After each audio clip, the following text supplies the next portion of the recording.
प्रतिलेखन संख्या 30 स्टार्ट होगा 5 सेकंड बाद। स्टार्ट। अध्यक्ष महोदय, कुछ लोगों का विचार है कि हमारी अपनी भाषा ही ऐसी भाषा हो सकती है जो केवल शिक्षालयों के लिए ही नहीं बल्कि प्रत्येक व्यक्ति के लिए शिक्षा का माध्यम बन सकती है, और जब तक उसको माध्यम बनाने की ओर ध्यान नहीं दिया जाएगा तब तक शिक्षा इन्ने गिन्ने लोगों की ही वस्तु रहेगी और जन समूह के जीवन तक नहीं पहुंच सकेगी। विराम।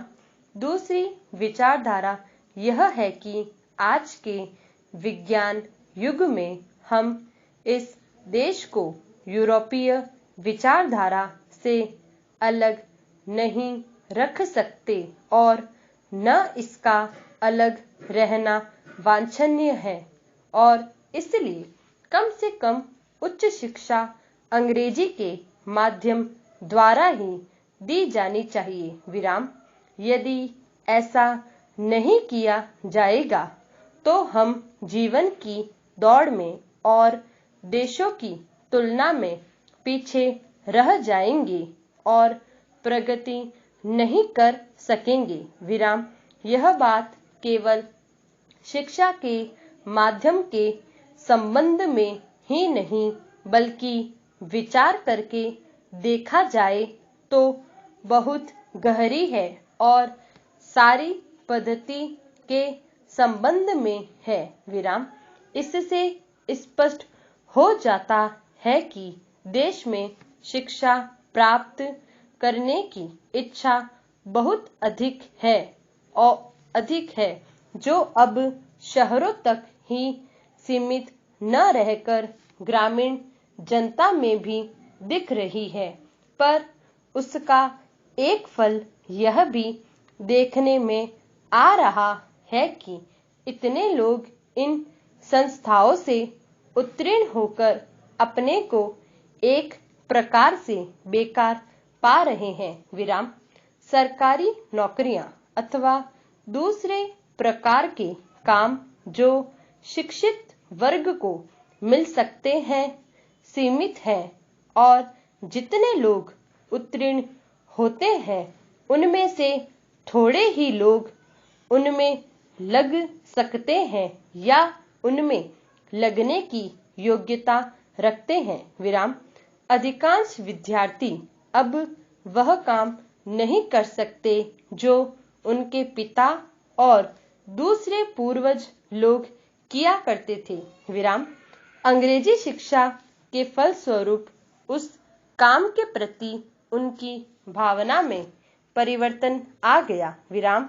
परिणाम हुआ कि बेकारी बढ़ी और उसके फलस्वरूप जीवन के प्रति असंतोष और उपेक्षा की भावना को बल मिला। विराम।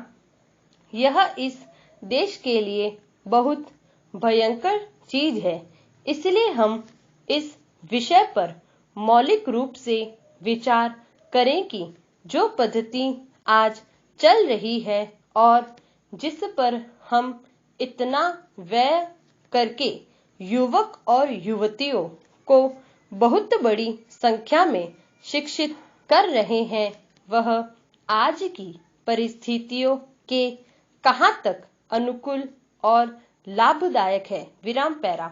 महात्मा गांधी ने इस आने वाली परिस्थिति का अनुमान लगाकर यह निश्चय कर लिया था कि यदि इस देश में अमीर और गरीब प्रत्येक भारतवासी के लिए शिक्षा आवश्यक है तो वह इस पद्धति से नहीं दी जा सकेगी, क्योंकि इसमें व्यय इतना है कि यह देश उस भार को नहीं उठा सकेगा।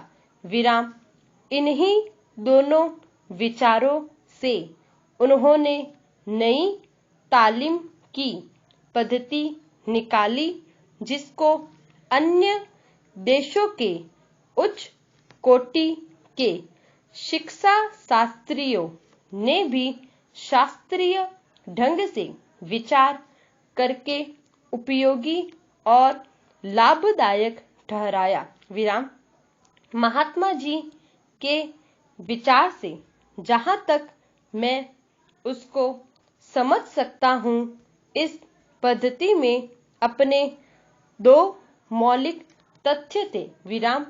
एक तो इसमें शिक्षा केवल पुस्तकों के द्वारा ही दी जाए। संपूर्ण विराम।